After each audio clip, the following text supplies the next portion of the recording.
Por eso se ha determinado que la denominación de epitelio capsular es inapropiado, es un pseudoepitelio. Es un poquito desaclaro, ¿verdad? Ustedes saben que todo tiene su norma, su regla, ¿verdad? Y para que sea un epitelio tienen que estar las células unidas por complejos de unión, es decir, por desmosomas, uniones comunicantes, uniones ocluyentes, ¿verdad?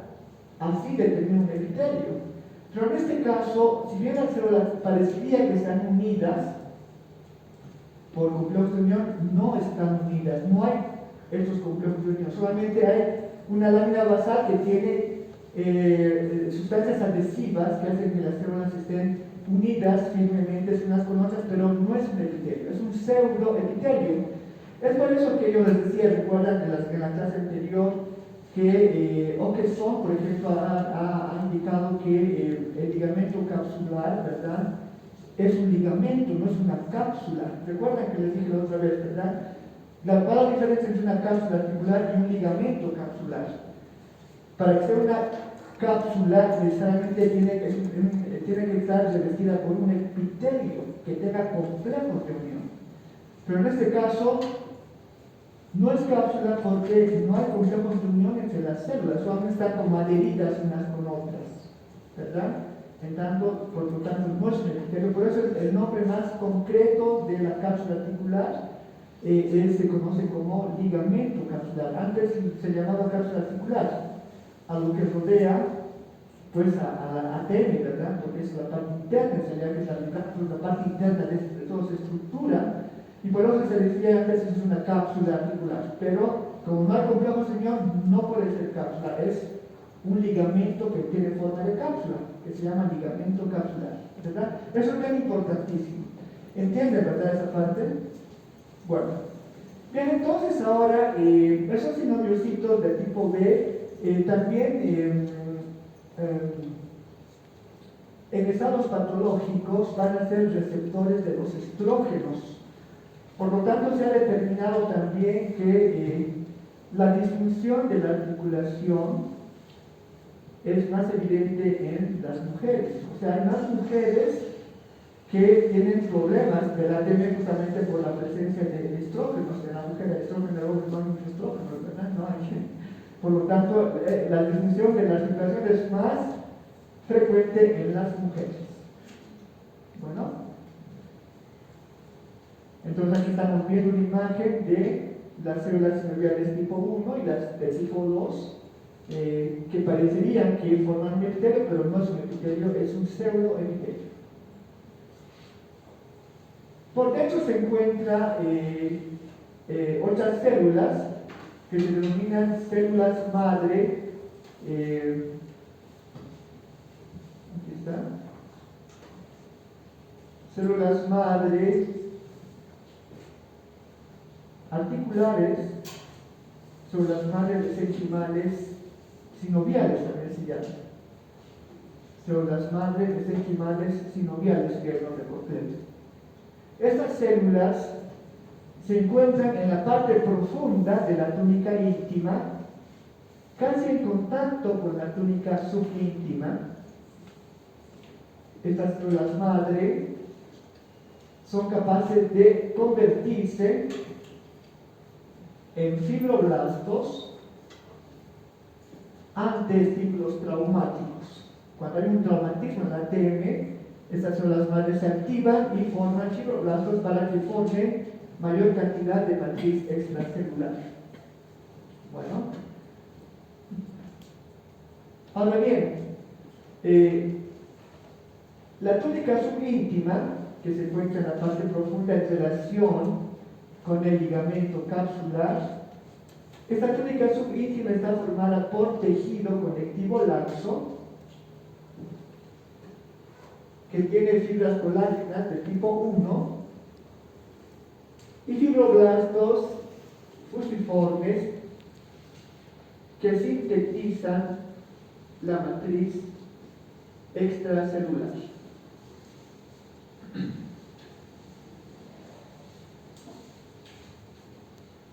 Aquí vemos, ¿verdad?, las fibras colágenas, los fibroblastos. Además de estas fibras colágenas y de fibroblastos, en el tejido conectivo laxo de la subíntima existe una notable cantidad de vasos sanguíneos, de capilares sanguíneos, que transportan sangre que contiene obviamente elementos nutritivos, ¿verdad?, para nutrir la articulación centromandibular. Sin embargo, también se ha visto que en la cavidad articular existe un líquido llamado líquido sinovial o sinovia también, líquido sinovial o sinovia, que también contribuye a nutrir de alguna manera a la membrana sinovial. Sobre todo, esta cavidad articular contiene ese líquido sinovial que es rico en ácido hialurónico,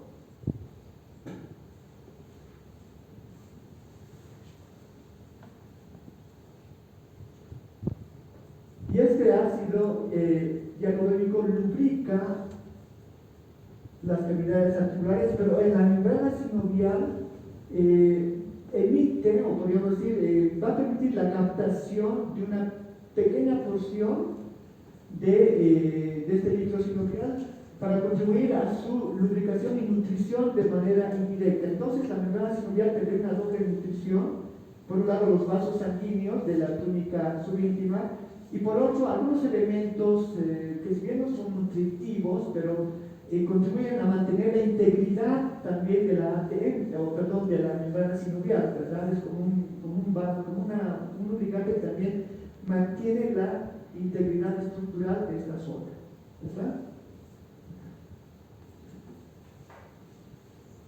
Bien, aquí vemos entonces los fibroblastos, esquemáticamente, y también la presencia de capilares sanguíneos.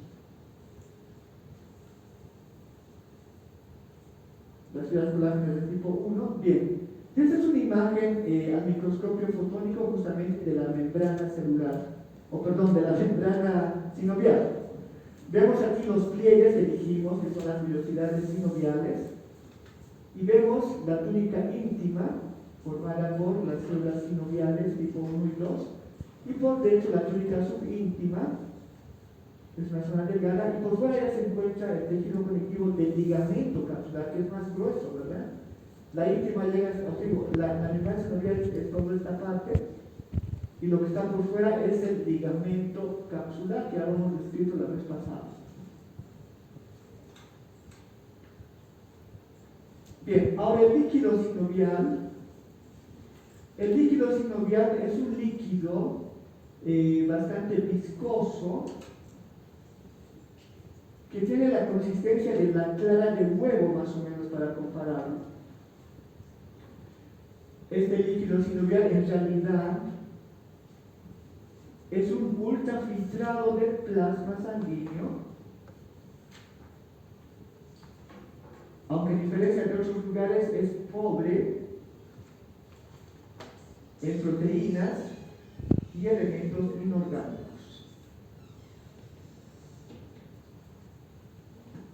Este líquido sinovial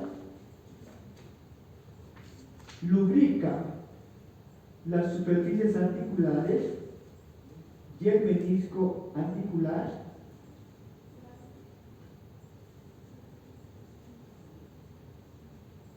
y contribuye a la integridad estructural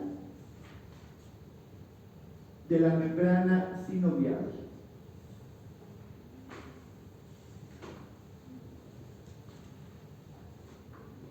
Bien, este líquido, como dijimos anteriormente, es producido por las células sinoviales tipo B,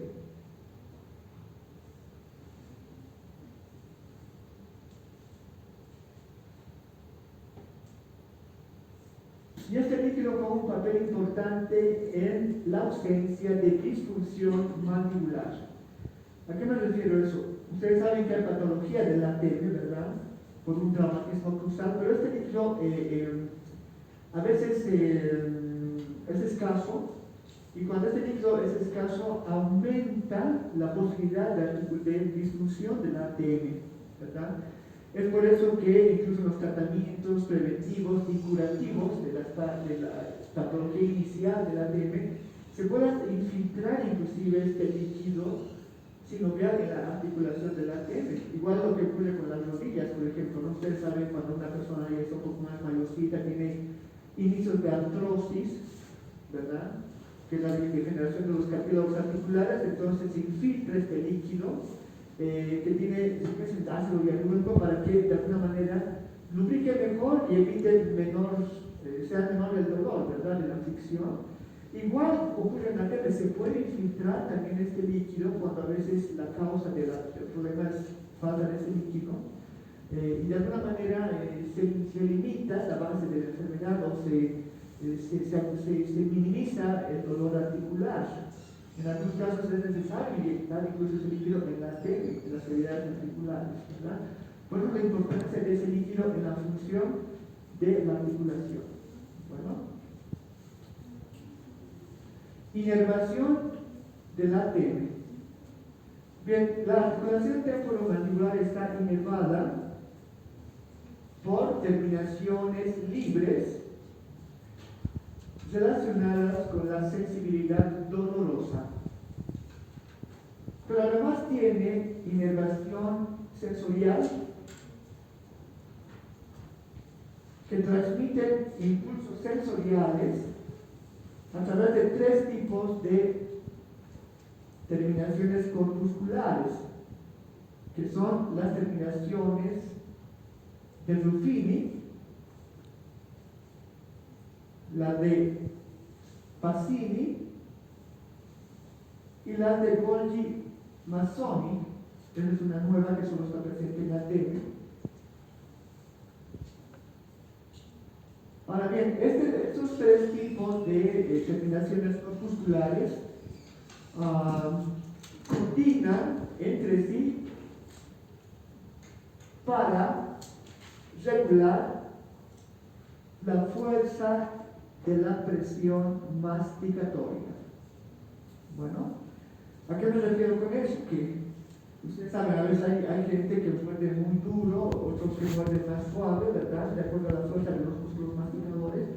Pero en este caso, por ejemplo, estos receptores sensoriales de alguna manera trabajan entre sí para coordinar la fuerza masticadora, ¿verdad? Para que no sea una fuerza tan excesiva que empiece a dañar las estructuras de la articulación. Entonces, en este caso es muy importante la presencia de esas terminaciones corpusculares. Avances científicos. Se ha visto que la articulación temporomandibular sufre diferentes tipos de procesos patológicos. Las técnicas tradicionales muchas veces no resuelven los problemas articulares, pero actualmente en base a la ingeniería de tejidos se puede reconstruir el menisco articular a través de esos avances científicos que en realidad es lo que dijimos anteriormente, corresponde a la ingeniería de tejidos. Imaginemos que una persona por la disfunción mandibular ha perforado el menisco articular. Es una persona que ya no puede ni abrir la boca, porque obviamente cuando abre el dolor es bastante intenso, porque el disco está perforado y muchas veces la fricción entre las superficies articulares es bastante doloroso. Es lo que ocurre más o menos en las artrosis de la rodilla y de la cadera. Es semejante a aquello.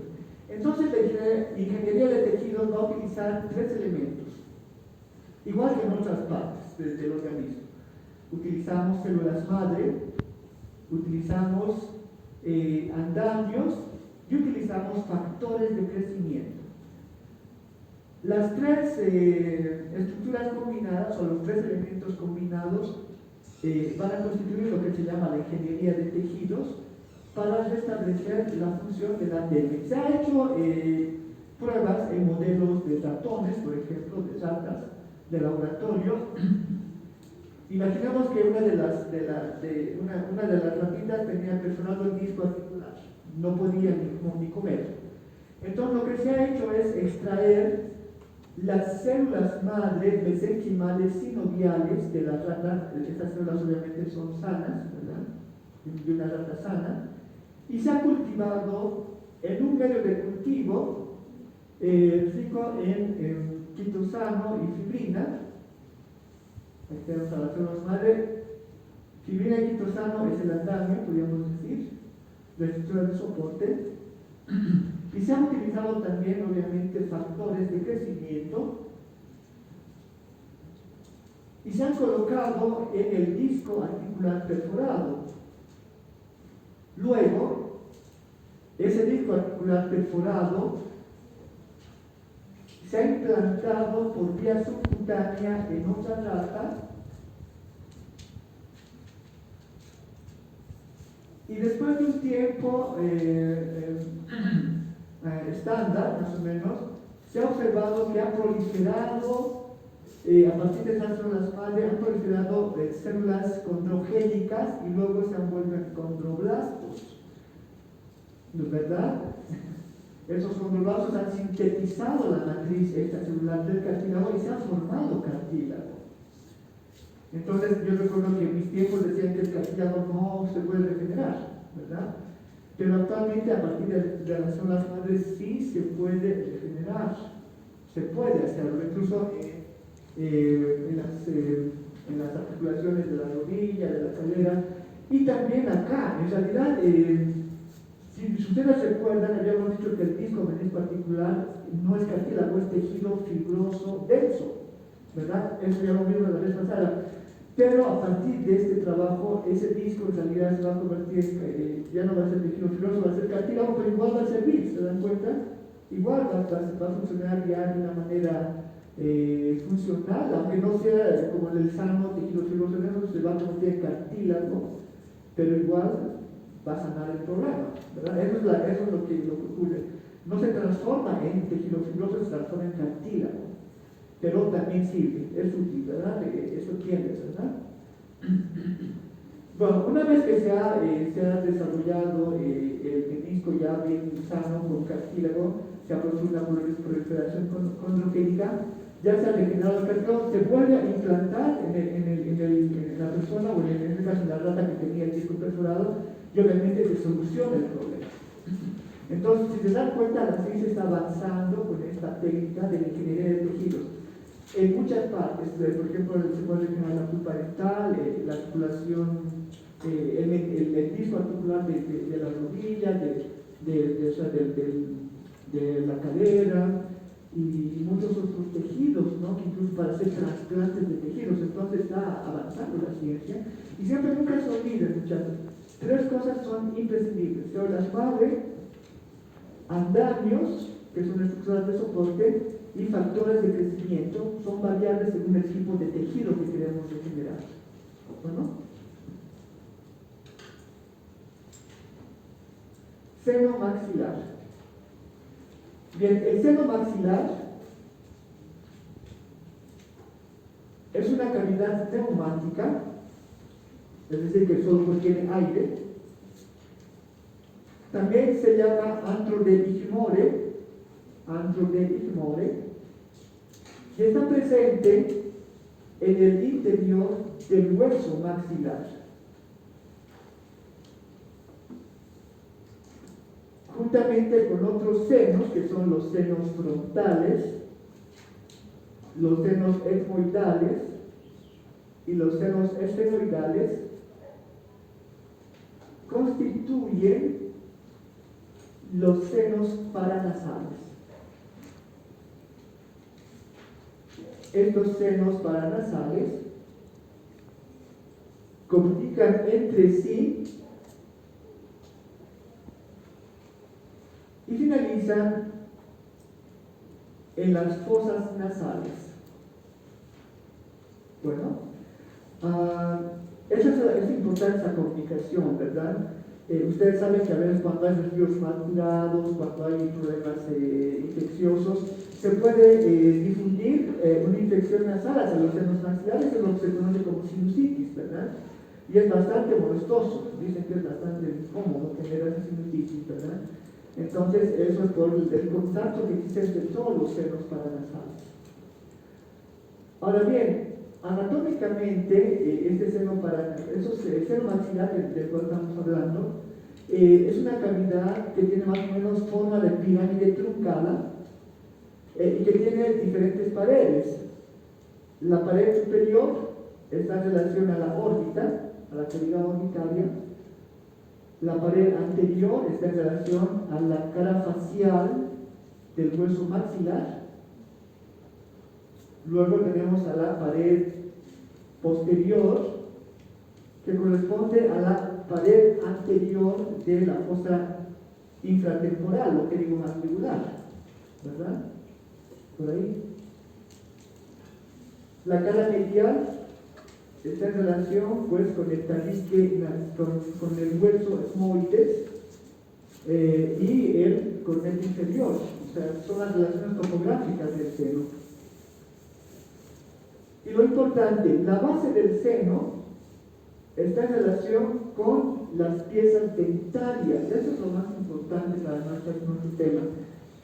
La base del seno, les repito, está en relación con las raíces de las piezas dentarias, sobre todo del segundo premolar y el primer molar. Segundo premolar y primer molar. Ahora bien, viéndolo en otro corte en sentido sagital, el seno maxilar comunica con el meato medio de las fosas nasales a través de un orificio que se llama ostium. ¿Qué pasó? Ostium, que se encuentra en el extremo superior del seno. Si se dan cuenta, esa es una falla anatómica, podríamos decir, ¿verdad? Hay fallas anatómicas, como estamos viendo. ¿Por qué? Ustedes saben que el seno va a tener mucosidades que se van acumulando y por rebalsamiento van a llegar a las fosas nasales, al meato medio de las cavidades nasales. Es por rebalsamiento, o sea, no es por gravedad. Si el orificio estaría, por ejemplo, aquí abajo, no habría sinusitis, estaríamos drenando continuamente cada 30 minutos las secreciones y no pasaría nada. Sería difícil que se produzca la sinusitis o la infección del seno maxilar. Pero si se dan cuenta, el ostium está hacia arriba. Por gravedad las secreciones se van acumulando desde aquí, desde esa parte, se van llenando, y recién cuando ya de aquí, recién rebalsa y van a las fosas nasales. Entonces es un defecto anatómico, por eso es muy frecuente la sinusitis, la infección del seno, porque muchas veces este drenaje, que es indirecto, podríamos decir, permite que se acumulen más elementos extraños, más bacterias y todo aquello, o alguna infección de las fosas nasales se pasa directamente también por los anillos de esta zona y se produce la sinusitis. Entonces, este ostium para mí que es un defecto anatómico, porque no está en el lugar que debería estar. Si no, no habría muchas sinusitis como las que tenemos aquí. Bueno.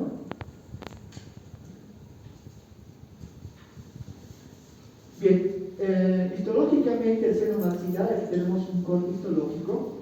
Aquí vemos la cavidad neumática que solo contiene aire. Y este seno maxilar está tapizado por una mucosa bastante delgada, que es la llamada mucosa sinusal, que en realidad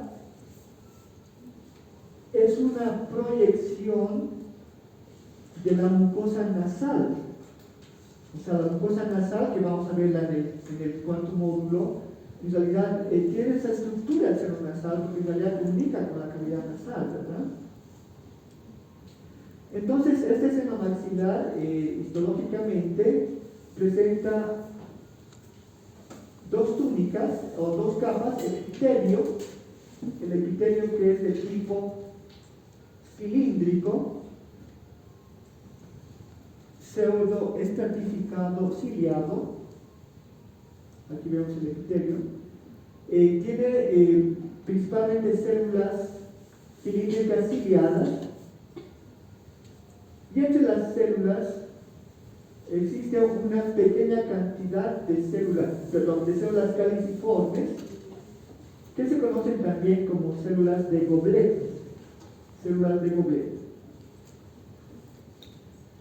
Debajo del epitelio se encuentra la lámina propia, formada por tejido fibroelástico dispuesto de manera laxa y que incluye gran cantidad de vasos sanguíneos. En las zonas más gruesas, como cerca al ostium, por ejemplo, puede presentar glándulas seromucosas, o sea, glándulas de secreción menor o de secreción seromucosa. Mientras estamos viendo una imagen con poco aumento, aquí vemos la mucosa que se une directamente al hueso, y aquí vemos con mayor aumento un segmento, ¿verdad? El epitelio y la lámina propia. Bien, pero ¿por qué es importante describir el seno maxilar? Dijimos que anatómicamente este seno está, o sea, la base del seno está en relación con las piezas dentarias, sobre todo el segundo premolar y el primer molar. Entonces, esto origina a que se produzcan algunos estados patológicos por esa relación íntima anatómica entre seno y piezas dentarias. Por esta relación se pueden producir algunos procesos patológicos, como ser la sinusitis de origen dental. Eso significa que un absceso dental que no se drena a tiempo puede invadir el seno maxilar y ocasionar una sinusitis infecciosa bastante molesta. Esa sinusitis inclusive es causa de que se vaya difundiendo a los demás senos, porque están comunicados entre sí si no se trata a tiempo. Es por eso que cuando ustedes estén trabajando en la clínica, traten de evitar que se produzca esta infección que llegue al seno, porque es mucho más difícil tratarla, ¿no? Luego tenemos otra patología, que es la introducción de cuerpos extraños en el seno, ¿verdad? Se pueden meter algunos cuerpos extraños en el seno, como ser algunos restos radiculares. Por ejemplo, aquí vemos una radiografía del seno y aquí hay un resto radicular que se ha entrado al seno, algunas reacciones exógenas se han metido. También puede haber que hay algunos conos de gutapercha o de titanio o material de relleno que se introduce al seno. Ahora bien, si esto no produce patología, eso lo deja de esa manera, eso lo deja sin molestar. Pero si ya produce infección del seno, hay que quirúrgicamente eliminar esos residuos. Y finalmente, la comunicación bucosinusal. La comunicación bucosinusal se produce por la ruptura del piso del seno maxilar cuando se realiza una exodoncia con poco cuidado. Eso, por ejemplo, cuando el seno es muy grande o hay un tratamiento de conductos que hace que sea más difícil que se rompa, o sea, casi imposible que no se pueda romper al hacer la exodoncia ese seno. Entonces se rompe el seno y ya se produce una comunicación bucosinusal, es decir, comunicación entre el seno y la cavidad bucal. Imagínense, va a ser bien molestoso ese problema, ¿verdad? Aquí vemos una imagen clínica justamente de esa comunicación, y aquí vemos una imagen radiográfica de la comunicación bucosinusal. Es un gran problema que a veces se genera, por más que tengamos mucho cuidado, puede producirse esa comunicación. Es un accidente de la cirugía, de exodoncia. Pero en esos casos, entonces, lo que hay que hacer, solamente con esto acabo, hay que hacer, llenar inmediatamente ese seno con materiales reabsorbibles, que o sea, como el Thompson, hay sustancias que deben con esto para tapar ese seno, para que no se produzca la introducción de los alimentos en el seno, que pueden producir una infección en el seno. También, pues, si es que no se produce inmediatamente, o bien hay que estructurar inmediatamente, pero no se puede superar, es grande el hueso. En esos casos se puede hacer un moldaje en forma de raqueta, esos van a ser cirugía, ¿verdad? Tapar, porque si no tapamos, lo dejamos así nomás, eso se va a epitelizar, o sea, se va, en unos 15, 20 días se va a volver el epitelio, ya no se va a poder cerrar el seno. Va a ser permanente esa comunicación y por lo tanto los alimentos se van a meter al seno. Cuando tomamos agua, pues ya se van a entrar a la cavidad nasal, incluso va a salir por la nariz el agua. Y es terrible, entonces en este caso sí o sí hay que hacer una cirugía. Bien, muchachos, creo que por ahora no me he quitado muy bien el tiempo, pero con este tema acabamos el módulo. Yo les agradezco su atención y solamente les digo que el examen lo vamos a dar de aquí a un tiempito, todavía hay que pasar las prácticas, pero les agradezco sobre todo a los que han venido continuamente a las clases. Entonces acabamos el módulo. Una pequeña información que me dijo el doctor Alanoca. Hoy es martes, ¿verdad? El viernes no va a haber clase. Directamente les damos una clasecita libre para que puedan hacer otras cosas. Y el siguiente martes, como el día, recién va a comenzar el doctor Alanoca a escribir el cuarto módulo. Bueno, entonces yo les agradezco, muchas gracias.